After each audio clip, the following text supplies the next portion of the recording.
Bună seara și bine v-am regăsit la o nouă ediție a emisiunii Drumul spre Excelență. Invitatul meu de astăzi este Alexandru Drăgan, doctorand în Geografie Socială. Bună seara, bine ai revenit la Drumul spre Excelență. Bună seara, bine v-am regăsit.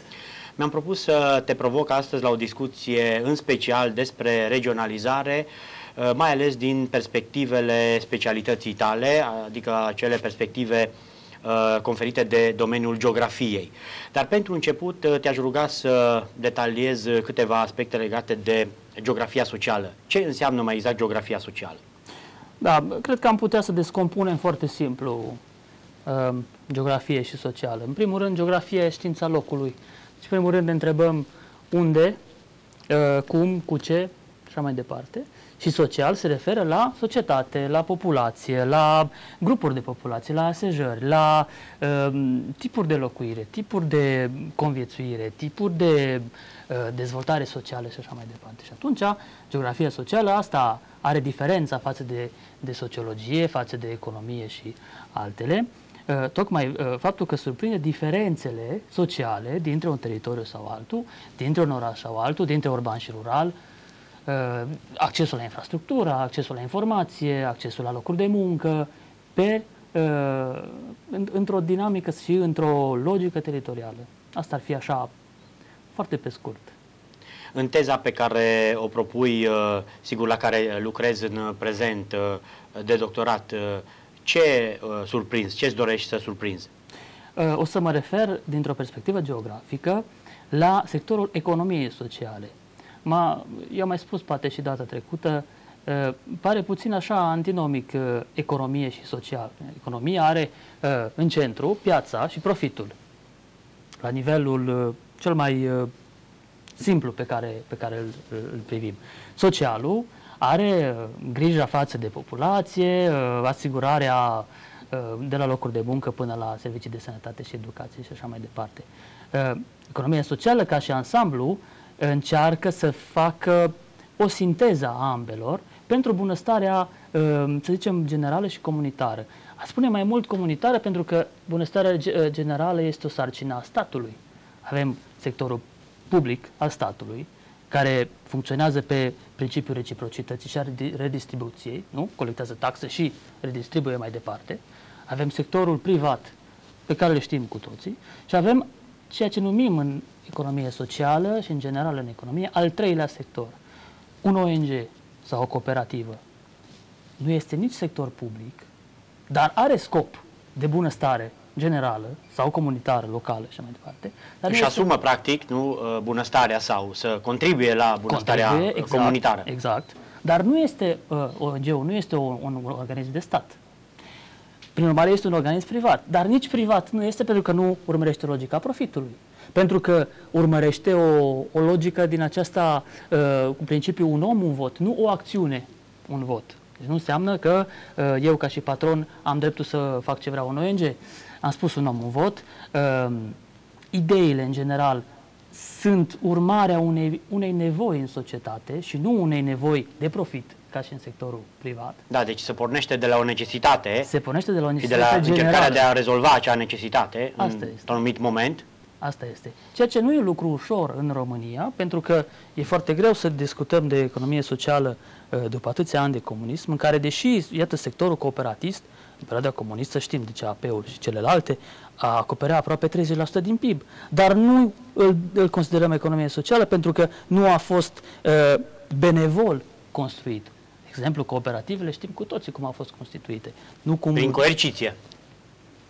Nu prin bunăvoia și prin inovația socială pe care o știm, iată, începând din 1860 încoace, în Germania, în Franța, dar chiar și în România. Am avut și noi codicele de comerciu, am avut în 1926 legea Mărgescu asupra asociațiilor și fundațiilor și am funcționat destul de bine. Însă iată că pegra aceasta comunism ne-a cam tăiat din și a reușit cumva să arunce în derizoriu spiritul acesta asociativ. Indiferent în ce zone s-ar manifesta el. Există suficiente expresii în limba română despre lucrul împreună sau împreunat. De aceea în România nici nu vorbim despre economie socială, vorbim despre sectorul non-guvernamental. De ce? Pentru că, mai ales în anii 90, spui social, socialist, cam aproape. non-guvernamental tocmai exprimă o negație, exprimă o luptă contra puterii centrale. De asta vorbim repede și facem confuzia, toată lumea face confuzia între ONG, asociații, fundații. Nu, asociații plus fundații egal ONG-uri, conform ordonanța 26 din 2000. Avem scris clar pe hârtie, nu sunt povești. Și de asta spun, nu e ușor să facem economie socială în România, date fiind, să zicem, ideile cum că statul este responsabil de așa ceva. Tot ce ține de școli speciale, welfare, bien-être, cum vreți să le spunem în franceză și engleză, sunt considerate sarcinile statului. Ori statul este prea slab pentru așa ceva. Și chiar dacă ar fi puternic, nu ar putea să acopere o latură atât de subtilă și uneori și sublimă a dezvoltării locale, la nivel de familie, economia unei mici comunități. Este foarte greu. Și de România nu mai spun, când vedem câte probleme avem și cu bătrânii, și cu copii, și cu imigranți, cu imigranți, poate ne-am dorit să avem, cu emigranți. Da, sigur, vis-a-vis de această teză pe care tu o elaborezi la Universitatea de Vest din Timișoara, în geografie socială, în ce stadiu ești în acest moment? Teza durează 3 ani, tocmai am terminat anul întâi. Am mai spus și data trecută la dumneavoastră, parcă sunt înscris la Universitatea din Angers, din Franța, unde mi s-a propus în urma unui stagiu pe care l-am făcut în economie socială în regiunea Pays de la Loire, acolo în Franța.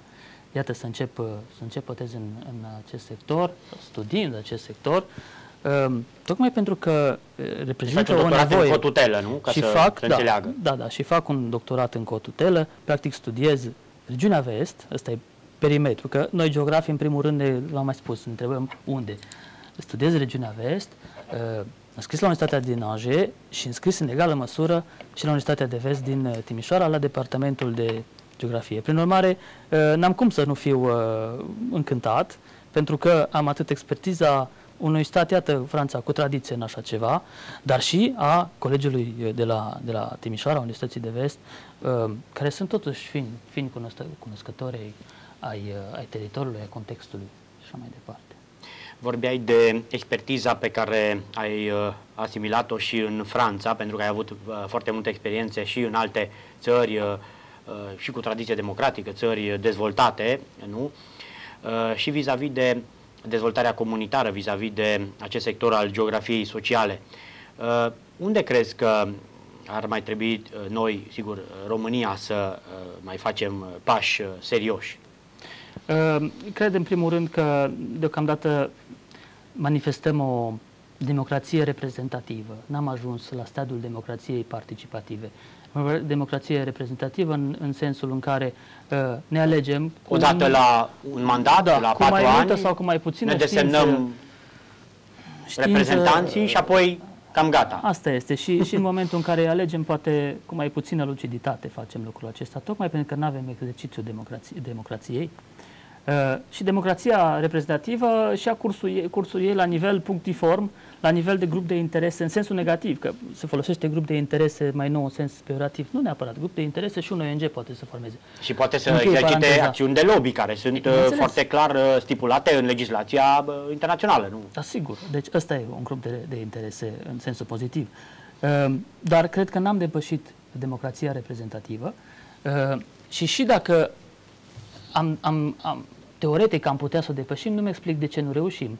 Pentru că avem milioane de români care au văzut în străinătate cum se face dezvoltarea locală, cum se creează dezvoltarea regională, cum își armonizează statul puterile în teritoriu. Au fost oameni și au văzut, ar putea să vină cu expertiza, cu fondurile, să revină și să investească, să construiască. Însă, realitatea vedem că e alta și cauzele nu condamn, sunt atât de multe încât majoritatea celor care au plecat pe hotare, iată că deocamdată consideră că e mai bine acolo. Din moment ce n-au venit, înseamnă că așa este deocamdată. Sigur, acum, uitându-ne foarte, să zicem, sau cât putem de obiectiv și la diaspora românească, să spunem, din Europa, pentru că cea de peste ocean sau din alte continente este mai îndepărtată și mai greu de accesat, nu? Dar vreau să spun că, uitându-ne realist la diaspora europeană românească, putem să considerăm, fără să greșim, că undeva un procent de 90% nu o duce foarte, foarte bine, mai ales în acest context de criză economică, nu? Așa este și se vede, din păcate, la nivelul de intrări net de euro, de la începând cu 2008 încoace, care iată a scăzut vertiginos și se vede, însă observ un discurs politic destul de, hai să zic, care are tendința să se manipuleze, în sensul că, da, ne-a plecat forța de muncă, cea mai bună forță de muncă, cei între 20 și 40 de ani, dacă vă uitați în statistici. Ăștia sunt care au plecat. Da, deci segmentul activ al societății. Se spune au plecat, dar trimit bani în țară. Foarte bine, trimit bani în țară. Dar cât de valoroase ar fi externalitățile prezenței lor aici? Chiar dacă ar câștiga mai puțin, să spunem, ar construi aici ceea ce construiesc peste hotare. Ceea ce ar produce aici s-ar cumpăra de aici sau eventual s-ar exporta în străinătate. Exact. S-ar aduce o plus valoare. O plus valoare, ceea ce numim, iată, în economie, externalitate. Acum, în teorie, pare simplu și frumos. Iată că practica ne dovedește că deocamdată nu se poate. Există așa un marasm, așa o promiscuitate generală care, iată, face să stea lumea destul de departe de țara noastră. Acest exod demografic la care asistăm nu, după 90 încoace dinspre România, tu ca geograf crezi că va avea influență sau amprentă serioasă asupra societății, asupra dezvoltării economice? Iată, deja resimțim ceea ce se întâmplă din această perspectivă, dar eu cred că și în generații se va resimți acest fapt. Tendințele demografice, în general, le analizăm și le explicăm prin dinamica naturală și prin dinamica migrației, fie ea interne, fie ea externe. Și atunci definim sau, cum am spus, da, hai să zicem, definim dinamica demografică a unui teritoriu prin aceste două elemente. Iată că la noi ambele sunt negative. În plus, sunt în țară teritorii care efectiv se evidează de populație, care fie pleacă înspre țări străine, fie vin în vestul țării sau în București. E cazul Bistriței, e cazul Sucevei, e cazul întregului culoar al Siletului, care nu mai este rezervorul clasic, rezervorul demografic al țării. Numărul de copii per familie, știm cu toții, a scăzut. Deci a scăzut și pentru că și din cauza, sau, hai zice datorită emancipării femeii, și din cauza migrației, și din cauza lipsei de speranță și lipsei de siguranță. Era poate mai ușor pe vremea comunismului să-ți întemeiezi o familie știind că ai siguranța locului de muncă și eventual a zilei de mâine. Ei, astăzi nimeni nu se mai poate garanta asta, nici statul, nici sectorul privat. Prin urmare, ca să vă răspund la întrebare, eu în general sunt optimist, dar este foarte greu să vedem de pe acum cum o să evolueze lucrurile. După cum se vede până acum, foarte, foarte rău. Am mai spus, 2026-2027, generația de crețeilor o să înceapă să iasă la pensie. Acele generații născute în 68, 69. Da, anii 70, nu, anii până 70 în 80. Încoace. Nu știu în ce măsură eu sau mai departe copiii mei o să poată să susțină sistemul de pensie de atunci. Deja se pune și deja se pune întrebare vis-a-vis de acest aspect. Deocamdată, iată, cei născuți după 90 încă sunt pe bănțile școlii și nu se prea simte, dar efectiv avem prea puțini contribuitori la sistemul general de sănătate, de pensii, așa, în raport, numărul beneficiarilor este în creștere. Sigur. În raport cu beneficiari. Acum putem să descompunem beneficiarii. Sunt beneficiari care într-adevăr au cotizat o viață întreagă, nu? Să spunem, veritabil. Și beneficiari care, din cauza mecanismelor destul de interesante, coruptibile și facile ale statului nostru, beneficiază de ajutor social sau au ieșit la pensie cu foarte puțini ani lucrați și efectiv statul, nu ne mai punem întrebarea de ce este atât de sărac, și atât de slab. Dar mai sunt și segmente sociale, nu, care cred că nu sunt cuprinse sau nu mai sunt cuprinse în niciun fel de statistici. De exemplu, numai departe, la nivelul sectorului forței de muncă, vorbim de el, spunem și se laudă politicienii, a scăzut șomajul, crește productivitatea, de acord, dar să ne înțelegem șomajul ce înseamnă, ce reprezintă. O clasă de populație care de câteva luni nu mai lucrează și care beneficiază de un și care a lucrat până în momentul X. Și a lucrat până în momentul X, până acum câteva luni, să spunem. Ei, problema cea mai gravă, și se vede și într-un raport al Comisiei Prezidențiale, ieșit acum vreo 2 ani, este munca sectorului informal. De sectorul informal îl descompunem în două, munca la negru, deci remunerată, dar la negru. Asta înseamnă, să zicem, de pe azi pe mâine, pentru că acea persoană nu are niciun fel de garanție. Nu are nicio garanție și nu contribuie și pe mai departe o să se vadă lucrul ăsta. Și munca în sectorul informal, stricto sensu, adică munca mai ales a celor de la țară. Peste 60% din femeile de la țară și cel mai mult cele cu educație mai puțin de liceu sunt angajate, sunt angrenate în sectorul informal, adică în sectorul familiei, în sectorul gospodăriilor. Da, în propria gospodărie. În propria gospodărie. Clar. Practic, asta este subzistența. Supraviețuirea de azi pe mâine. Deci este efectiv o luptă de supraviețuire. Și atunci, cum putem spune că doar 6-7% de populație nu lucrează? A lucra în sensul oficial al statului, etatic, pe care îl definim și îl cunoaștem, este a fi salariat. Și este a contribui la asigurări, sănătate și așa mai departe. Prin urmare, problemele sunt destul de grave și nu pot să-mi dau seama ce se va întâmpla, cum am spus, atât cu generația care va ieși la pensie peste vreo 10 ani, dar și cu generația de după 90. Deci, chiar cei care au făcut Revoluția, care aveau 20 de ani, 25 de ani la Revoluție și care, iată, nu au prea reușit să se angajeze în ultimii Iar în ultima perioadă parcă nu se mai regăsesc, mă rog, în piața muncii din România. Au deja peste 40 de ani, deci știm cu toți, orice angajator caută tânăr și calificat. Ei, cei peste 40-45 de ani deja au șanse tot mai puține. Nu-mi dau seama ce se va întâmpla și cu ei, pentru că n-au contribuit, n-au cotizat. E o problemă serioasă.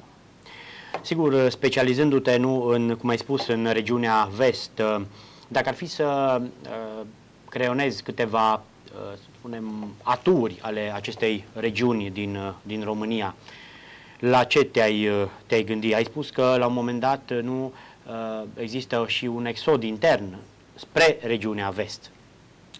Da, totuși regiunea vest, în comparație cu celelalte din țară, este bine poziționată din punct de vedere geografic. Ce trece adesea pe la noi, fie din străinătate, fie din vestul țării. Totuși are câteva motoare, să zicem, demografice, culturale și economice, Aradul și Timișoara, care împreună, am mai spus-o, cu policentrismul, ar putea colabora și dezvolta foarte bine, însă din cauza orgolilor politice și, hai să zicem, și locale și identitare, nu se rezolvă lucrul acesta. Deci, regiunea vest o văd pozitiv din punctul ăsta, cum am spus, poziție geografică, diversificarea resurselor, resurse, când spun resurse și atât umane, că avem populație specializată în atâtea sectoare, fiecare oraș a fost specializat în industria chimică și construcția de mașini și așa mai departe, diversitatea peisajului, de la Retezat până la Crițura Dunării, până la Valea Mureșului, orașele Timișoara și Arad, iată, regiune, da, care teoretic poate să supraviețuiască. Sunt și orașe medii care stau bine în această regiune. Sunt și orașe medii, da, am vorbit de Lugoj, am vorbit de Jimbolea, de Sân Nicolau, care poate tot datorită poziției geografice, atât în raport cu orașele mari, Timișoara și Arad, cât și cu resursele naturale, iată, din munți, dar și cu frontiera. Există o teorie a podului și a ușii, care spune că poți să treci dincolo, dar dacă ușa de dincolo este deschisă doar pentru celălalt și nu pentru tine, nu este un avantaj pentru tine. Ei bine, poți să faci din lucrul ăsta un avantaj. De exemplu, se vede la Jimbolea și la Sân Nicolau o dinamică a forței de muncă transfrontalieră efervescentă. Deci și frontierele sunt sunt un avantaj pentru noi. Acum depinde cum le punem în valoare. Dacă o să continuăm să mergem la strand la vecinii unguri și nu o să vină și ei pe la noi, atunci bineînțeles că se beneficiază numai de o parte. Beneficiază, dar discuția am ajuns într-un lung mult prea închis. Da, cam asta ar fi așa în mare. Acum sunt foarte multe lucruri la care poți să te gândești. Poți să te gândești la infrastructură, care oricum este deficitară. Poți să te gândești la PIB pe cap de locuitor, care la nivelul regiunii vest, într-adevăr, suntem pe primul loc în România, la distanță foarte mare, aproape dublu PIB pe cap de locuitor față de regiunea nord-est. Și diferențele interregionale s-au adâncit între 2000 și 2012-2013, dar în același timp s-a adâncit diferența dintre rural și urban, chiar și la nivelul unui singur județ. S-a adâncit diferența dintre orașele mari și orașele mici, la PIB pe cap de locuitor, la infrastructură. Asta iarăși este un lucru nu foarte îmbucurător. Din punct de vedere structural, e foarte greu să poată funcționa. Cu cât ne depărtăm mai mult economic, cu atâta ne distanțăm și social. Atunci, în peisajul, în relieful social al unui teritoriu, apar discrepanțe. Nu mai există deloc o minimă omogenitate. Omogenitatea e bună până la o limită, pentru că dacă teritoriul este, să zicem, mult prea omogen, riscă să nu-și poate diversifica și să nu fie rezilient la unele șocuri, la unele evenimente, să spunem. Cu cât e mai heterogen, cu atâta are mai multe debușee, dar cu atâta există și riscul să-și piardă să zicem, din profil. Dacă un teritoriu nu are un profil, nu are o marcă, cum vedem, să zicem, clusterele din zona Castellón de la Plana, clustere în ale ceramicii, sau clusterele din zona Angers, din vestul Franței, specializate în vegetal. Deci, ca să explic mai clar, 50-60% din populație sau asociat, nu? Sau asociere, mă gândesc. Asociere de firme, să spunem, dar și de firme și de ONG-uri și de instituții publice ca să se specializeze, și de universități, ca să se specializeze într-un anumit sector. Atunci vă dați seama că sectorul ceramicii, de exemplu, nu presupune doar munca strictă cu ceramica, presupune o întreagă serie de la agricultură. Este un circuit întreg care se derulează. De externalități, cum am spus. Deci asta ar fi avantajul, că sunt foarte competitive pe plan mondial. Deci pot să devină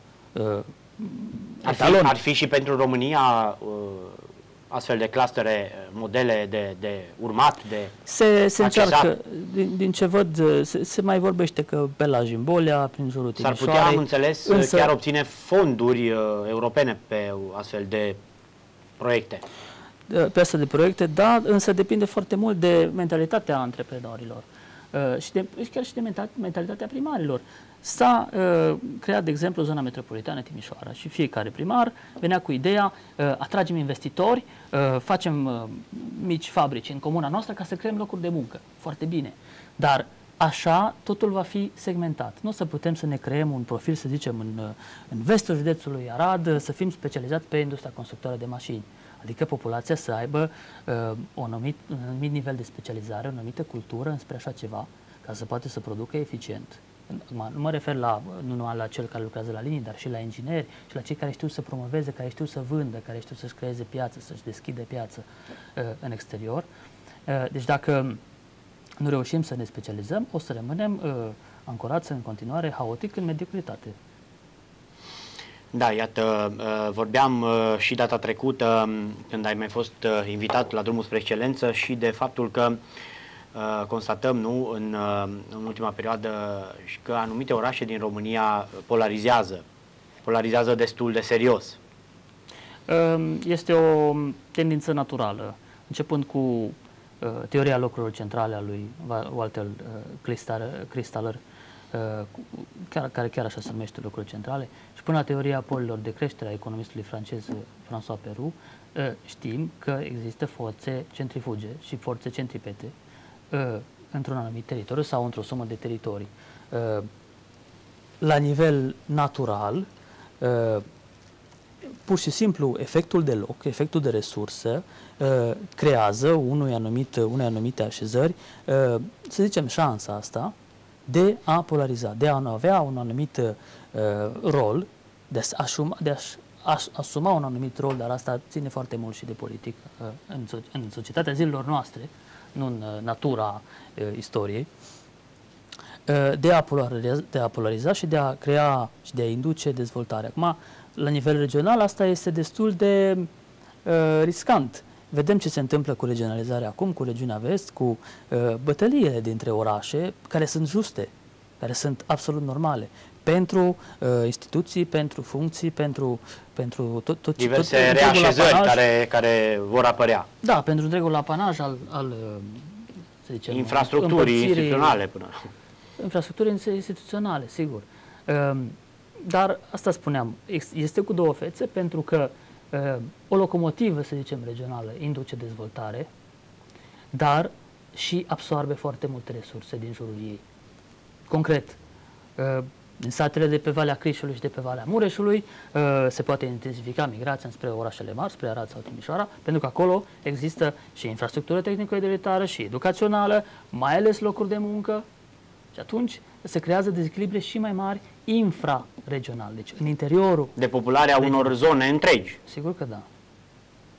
După publicitate o să abordăm și, iată, alte aspecte ale regionalizării, tot așa din perspective geografice, cu Alexandru Drăgan, doctorand în geografie socială. Publicitate, revenim la drumul spre excelență.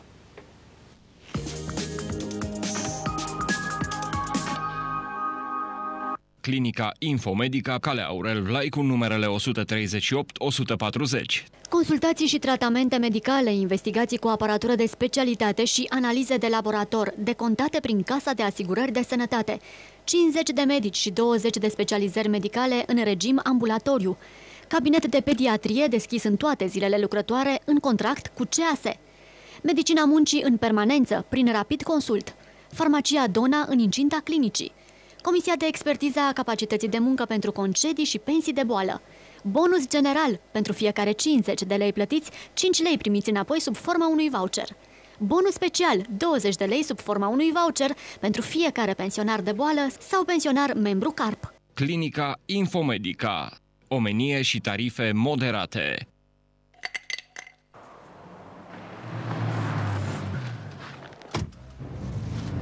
So what did you do then? I'm taking a year off. Interesting.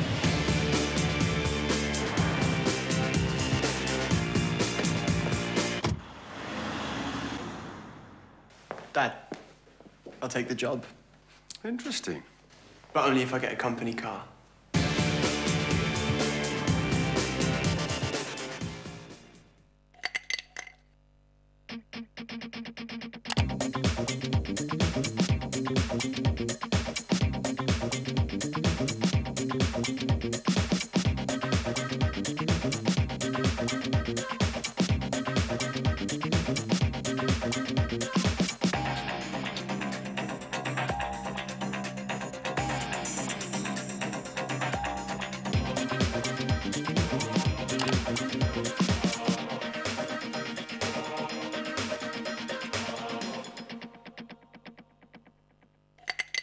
Clinica Infomedica Calea Aurel Vlaicu, numerele 138-140.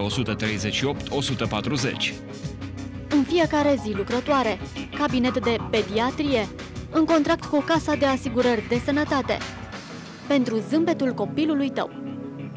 Clinica Infomedica. Omenie și tarife moderate.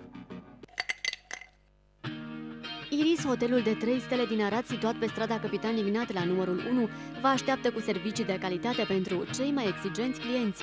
La recepția noastră primitoare vă sunt oferite toate informațiile de care aveți nevoie.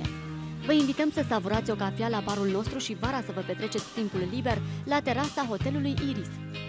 Hotelul nostru de 3 stele vă așteaptă cu camere single, duble și triple, frumoase și confortabile. Restaurantul de 3 stele al hotelului Iris vă oferă preparate delicioase, meniul zilei și posibilitatea de a petrece aici evenimentele importante. Clienții noștri beneficiază și de o sală de conferințe cu 40 de locuri pentru ședințe și traininguri.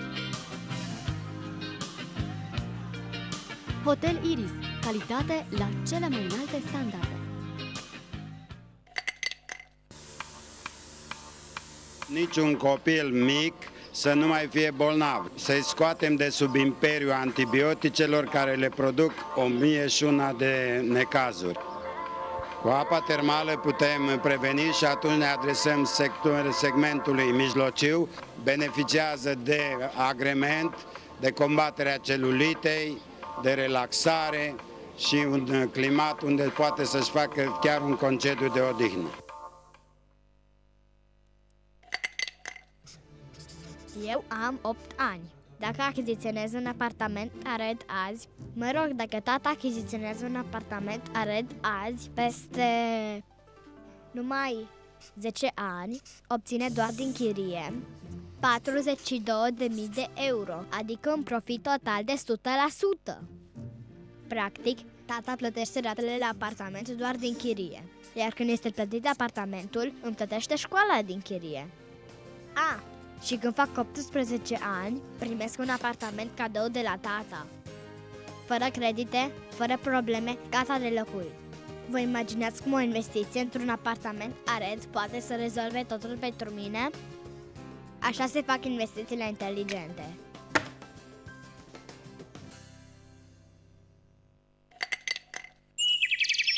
Rădașca și croitorul mare al stejarului sunt specii de insecte protejate din Parcul Natural Lunca Mureșului. Pentru a supraviețui, ele au nevoie de păduri bătrâne și lemn mort. Lemnul putred este important. Lasă-l în pădure. Proiect cofinanțat din Fondul European de Dezvoltare Regională.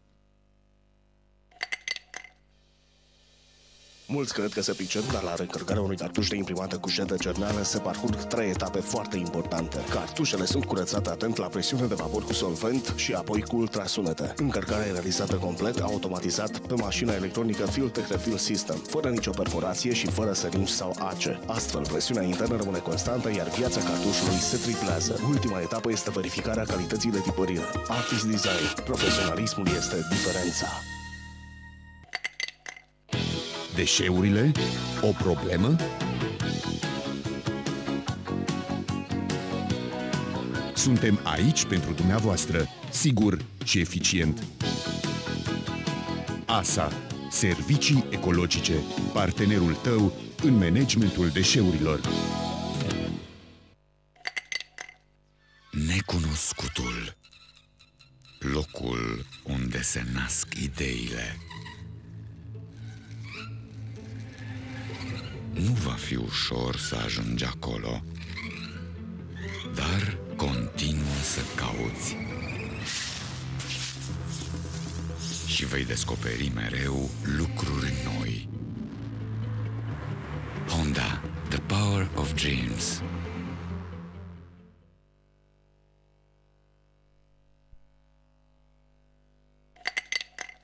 Pentru sănătatea dumneavoastră, evitați consumul excesiv de sare, zahăr și grăsimi.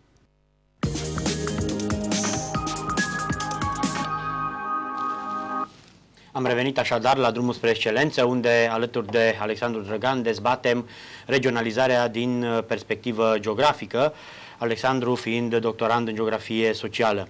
Alexandru, sigur, discutăm tot despre regionalizare, despre acest fenomen al regionalizării și despre implementarea sa în România, care se dorește a fi nu realizată începând cu 1 ianuarie 2014. Crezi că s-a pregătit corespunzător acest demers?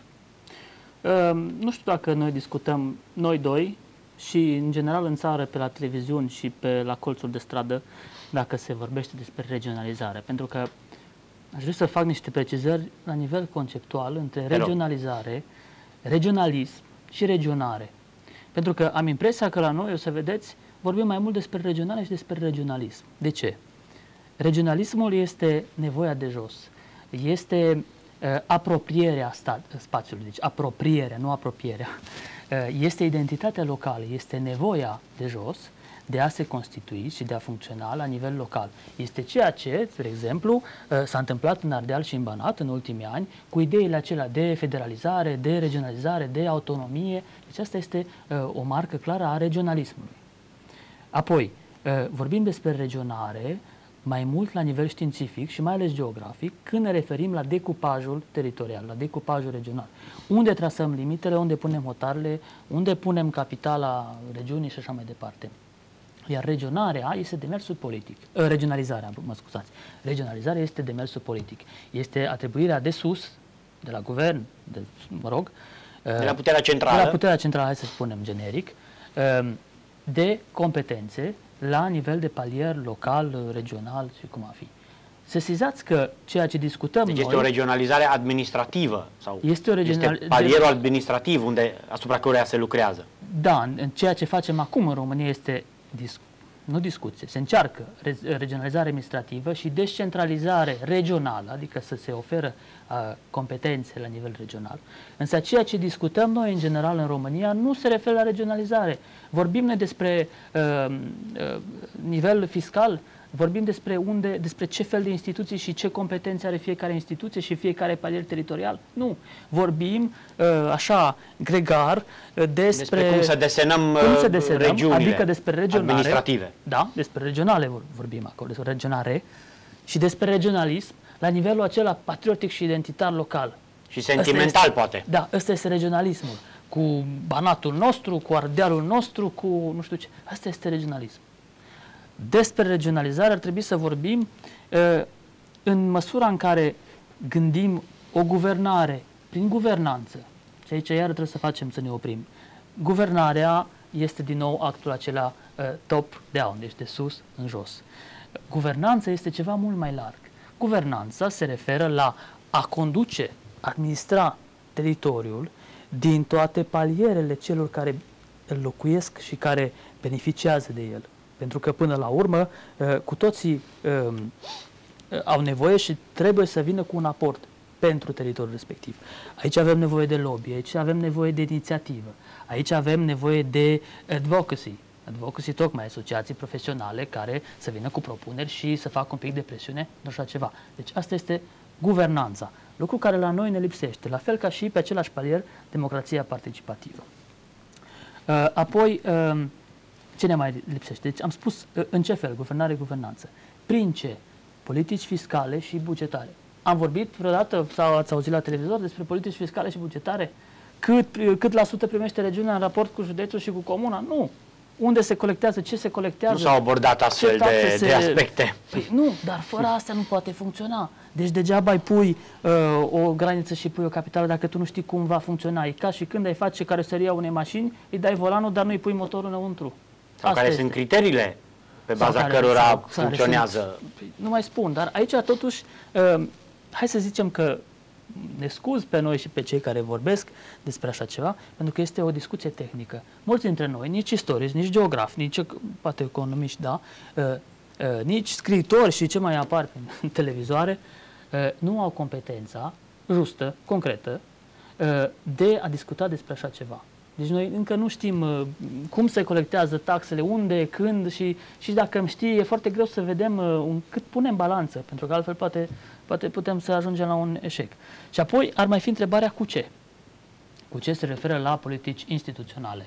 Adică, ați spus, ce instituții creăm sau ce instituții comasăm pentru astfel de politici, pentru funcționare, și unde le plasăm. Aici e deja o dezbatere de putere și de concurență. Și întrebarea pe care eu mă pun, bineînțeles, ca și geograf în primul rând, este unde, adică este organizarea sau reorganizarea administrativ-teritorială. Lăsăm județele, facem plăși, unde punem limite și așa mai departe. Astea toate conjugate reprezintă discuția despre regionalizare. Și astea toate, dacă funcționează bine, induc dezvoltare regională. Altfel, rămânem la nivel segmentar și mai puțin doct.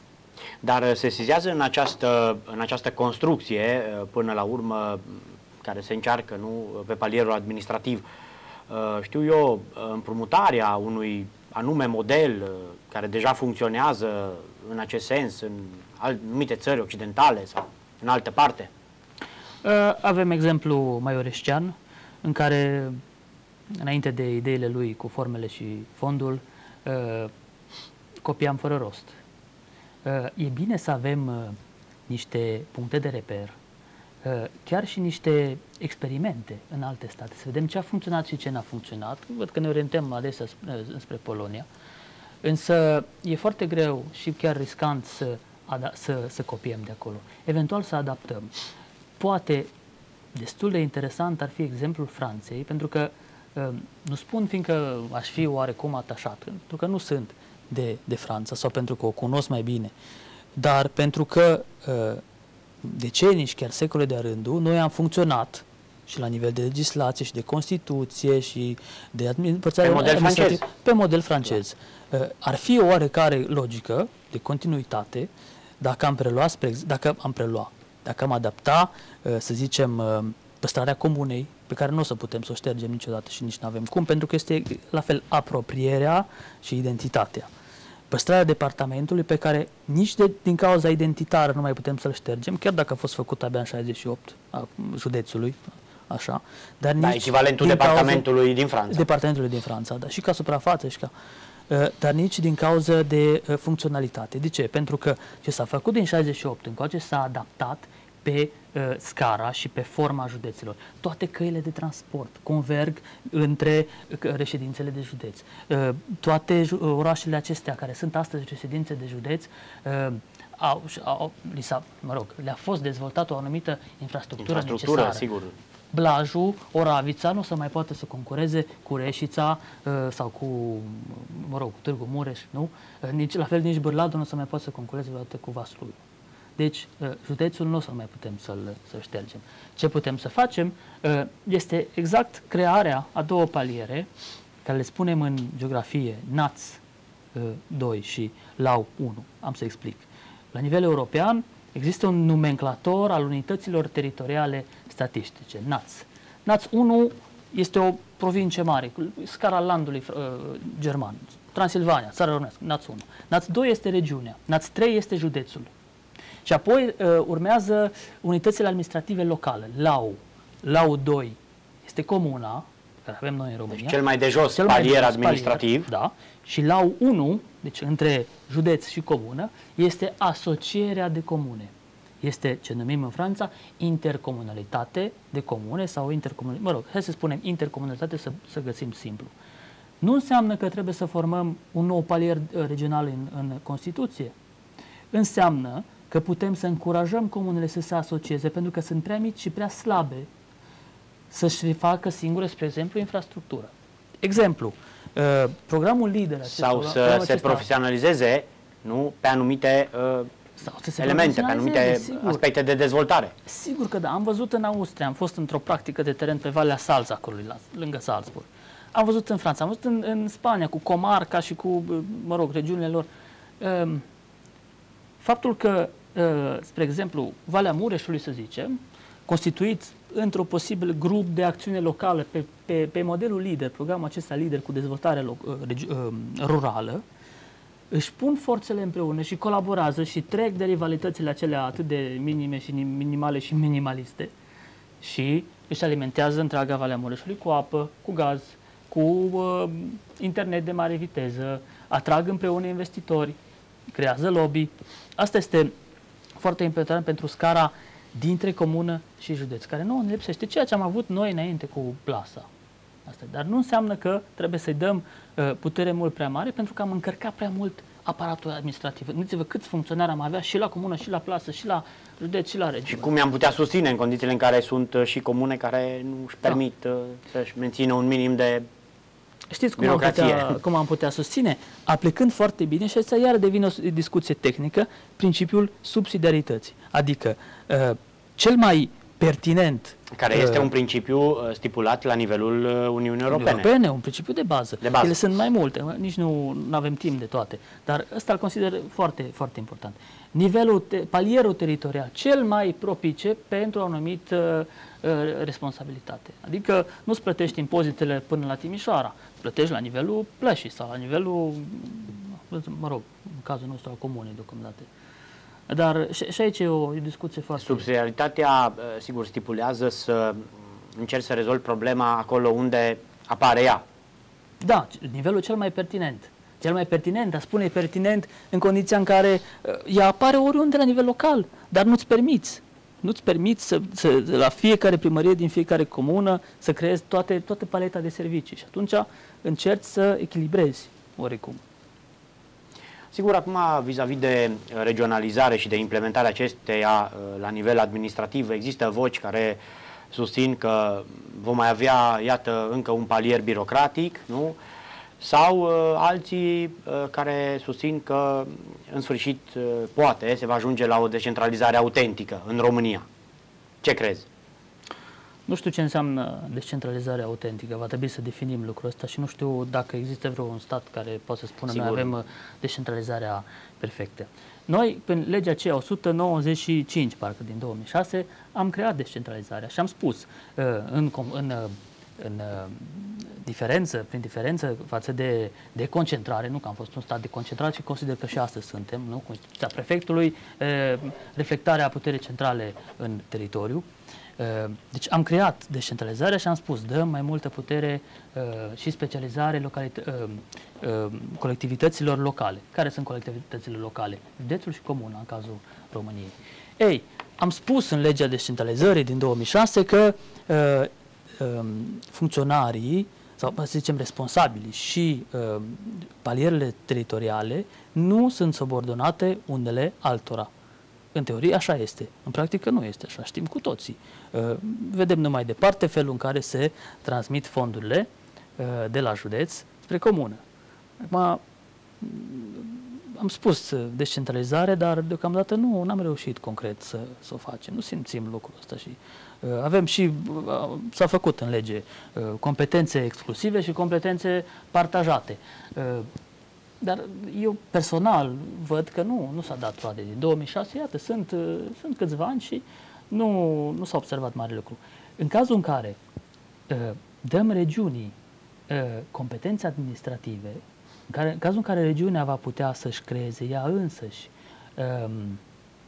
strategii de dezvoltare regionale, economice, cum ar fi turistice și așa mai departe, atunci am putea vorbi de oarecare coerență. Până atunci rămânem la bătălia aceasta dintre județe și nu reușim să facem un drum între Lipova, ce era Buzia și un oraș în Caraseverin. Ia că n-am putut să facem între trei stațiuni, cred că Bocșa sau ce era, 2 stațiuni în Caraseverin, n-am putut să trecem de bătăliile astea politice. Dacă am avea o strategie regională, iată că cum s-au schimbat lucrurile.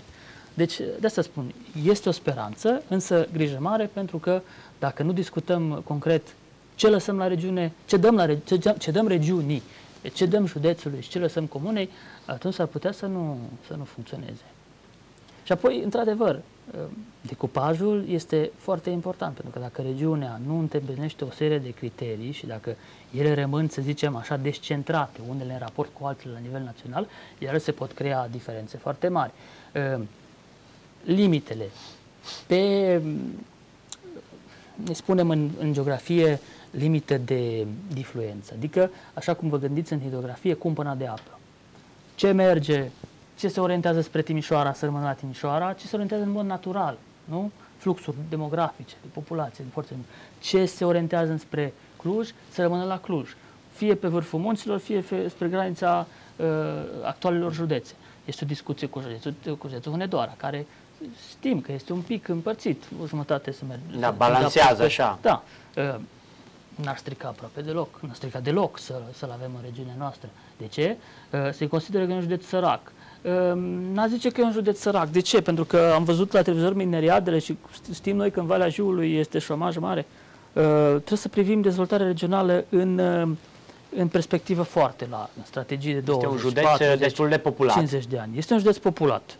Cu este resurse. Județul cel mai urbanizat din țară, 75% și peste 77 parcă la sută. Cel mai urbanizat. Ce înseamnă urbanizat? Înseamnă accesul populației la educație, la infrastructură tehnico-edilitară, o sumă întreagă, știm viața la oraș. Că la nivel de reziliență, când vine vorba de o calamitate din asta socioeconomică, nu reușește să supraviețuiască, e altceva, dar pe termen lung, ce strategii s-ar putea construi în județul Hunedoara? Mai departe, turismul negru, Valea Jiului, cu toate minele și cu tot ce avem. Turismul roșu în general, cu toate construcțiile astea combinatelor comuniste. Nu, ăsta e turismul roșu, se referă în primul rând la comunism.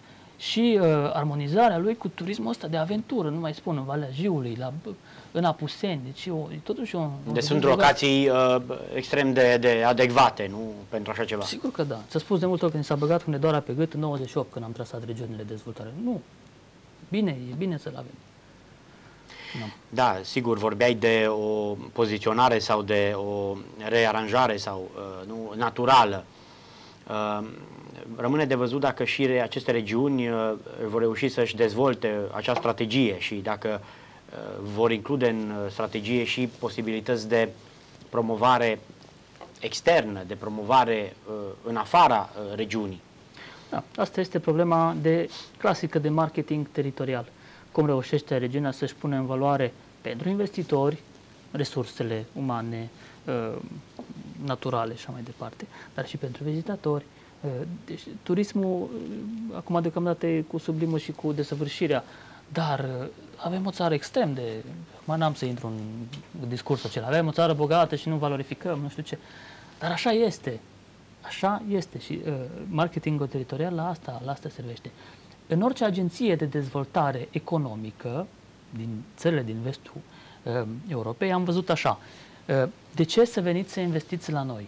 Pe pagina primăriei, pagina Consiliului Județean, peste tot. Și expune forța de muncă, expune resursele naturale, expune infrastructura și întotdeauna locul 4, amenități. Amenități se referă tocmai la cum poți să-ți petrești timpul liber.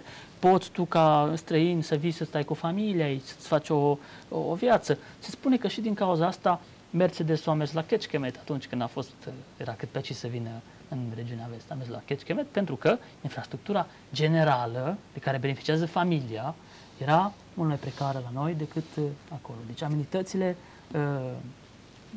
clar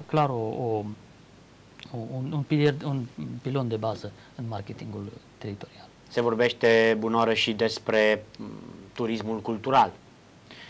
Păi, și despre turismul cultural, dar cred că nu știu dacă dacă ar fi bine să ne specializăm la nivel regional sau dacă dăm o paletă largă turismului regional și câte o specializare la nivelul fiecărei văi, fiecarei zone. Hai să zicem zone, deși în geografie e greșit să zici zone. Zonă, din punct de vedere geografic, înseamnă un spațiu dintre două paralele pe glob, care înconjoară globul. Zona de climă, zona de vegetație. Trecem peste asta, detalii. Asta spuneam. Poți să specializezi, poți să faci turism de aventură și turism negru și turism roșu în Valea Jiului. Poți să faci turism cultural, într-adevăr, în Arad, în Timișoara, nu avem atâtea și aici. Poți să faci, am văzut că iar au descoperit la Dudești, pânza freatică, nu știu ce, cu apă termală, 80-90 de grade. Deci sunt o multitudine de tipuri de turism. Nu mai zic de agroturism, avem Apuseni, avem dealurile din Cara-Severin, avem, nu mai spun, Valea Crișului, Valea Mureșului. Sunt foarte multe, dar poate nu avem expertiza deocamdată. Ce s-a întâmplat cu turismul românesc în 90, asta a fost. A fost dat pe mâna unor persoane care, efectiv, nu-i condamn, nu au avut experiență de marketing și de management. Cum să-și facă experiență de marketing și management, să concureze cu străinii, când ei ieșiseră din comunism, nu știau ce e marketing și management?